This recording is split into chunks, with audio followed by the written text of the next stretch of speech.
Shalom, perkenalkan nama saya Printo Pagidelo, NIM 2222006, Prodi Agribisnis, mata kuliah Ekonomi Mikro. Saya akan mempresentasikan tentang pasar persaingan sempurna. Pendahuluan. Dalam studi ekonomi, pemahaman mengenai berbagai bentuk sangat penting untuk menganalisis perilaku pelaku ekonomi dan dampaknya terhadap masyarakat. Pada kesempatan ini, kita akan menjelajahi konsep pasar persaingan sempurna yang menciptakan dasar teori persaingan bebas dan efisiensi ekonomi. Pasar persaingan sempurna ditandai oleh keberagaman penjual dan pembeli, produk homogen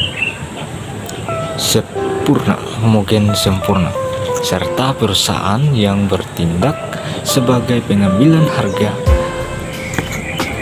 Dalam lingkungan ini, harga ditentukan oleh kekuatan pasar, yaitu interaksi antara penawaran dan permintaan.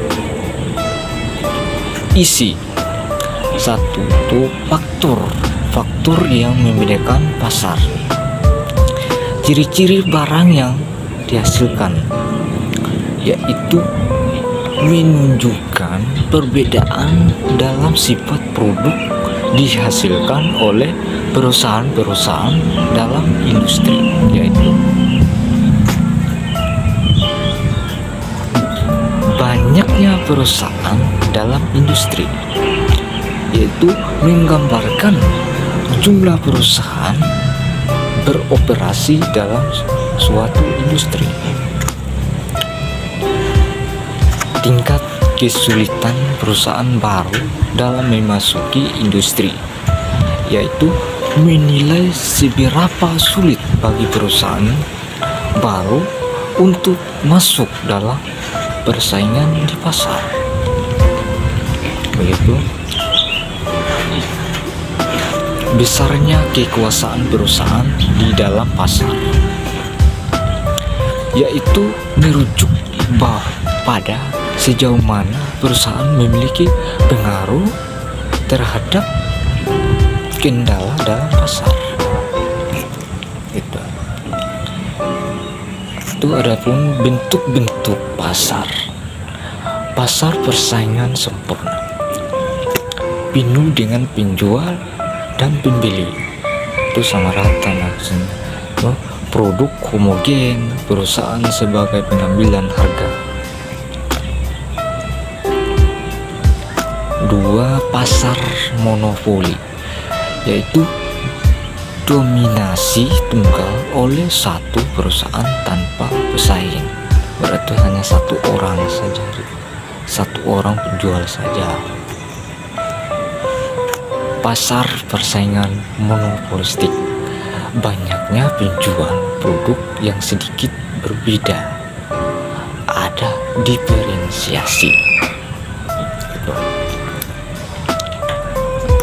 Pasar oligopoli,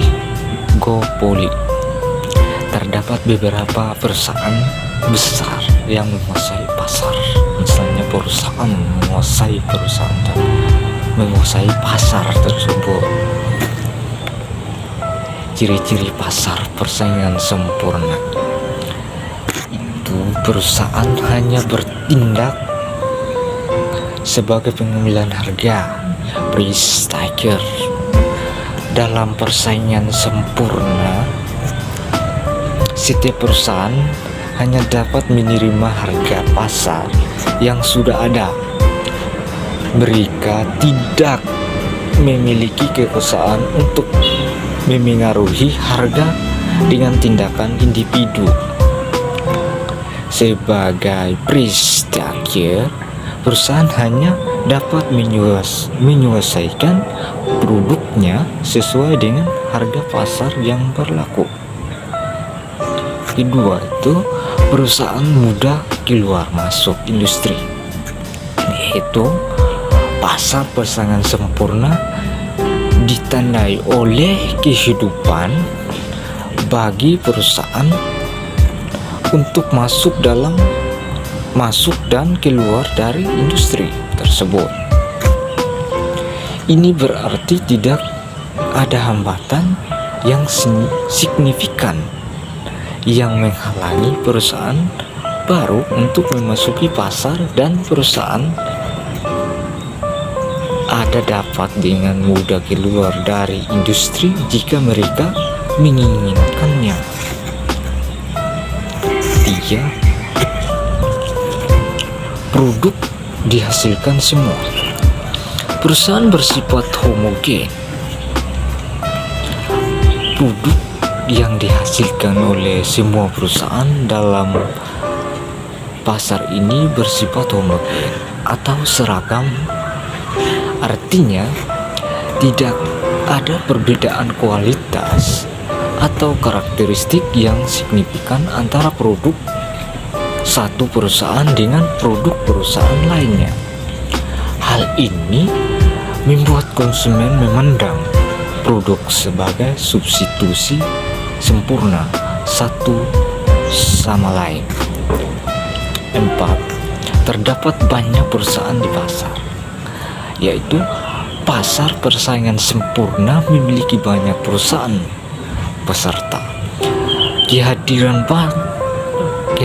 banyak perusahaan ini memastikan bahwa tidak ada satu perusahaan pun yang memiliki pengaruh signifikan terhadap pasar secara keseluruhan. Setiap perusahaan hanya memiliki pangsa kecil dari total pasar. 5. Pembeli memiliki pengetahuan sempurna mengenai pasar. Pembeli dalam pasar persaingan sempurna dianggap memiliki pengetahuan sempurna mengenai pasar, memiliki akses penuh terhadap informasi mengenai harga dan produk tersedia di pasar. Hal ini memungkinkan pembeli untuk membuat keputusan yang rasional dan membandingkan produk serta harga dengan mudah. Itu adapun kebaikan persaingan sempurna, memaksimumkan efisiensi, yaitu mendorong efisiensi dalam alokasi sumber daya ekonomi. Begitu. Efisiensi dalam alokasi sumber daya ekonomi. Kebebasan bertindak dan memilih, memberikan kebebasan kepada perusahaan dan konsumen untuk bertindak dan memilih sesuai dengan kepentingan. Itu ada pun kelemahan persaingan sempurna. Ada juga kelemahannya. 1. Itu tidak inovatif.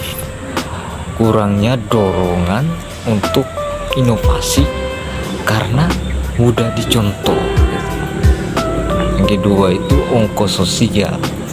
Kebijakan efisiensi dapat mengabaikan kepentingan sosial, hanya kepentingan sosial saja.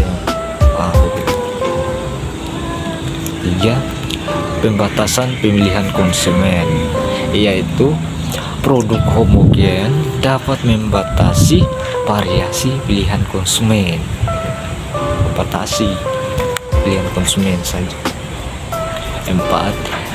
Biaya produksi mungkin lebih tinggi, tidak menikmati skala ekonomi seperti pasar lain, tidak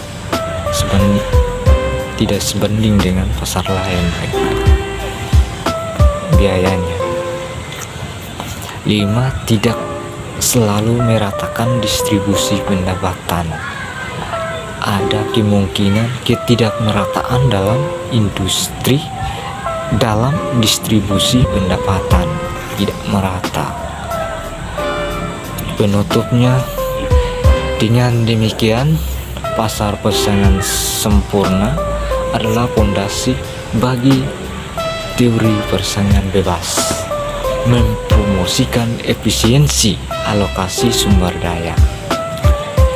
Meskipun memiliki kelebihan, perlu diakui kelemahannya, seperti kurangnya inovasi dan pembatasan variasi pilihan konsumen.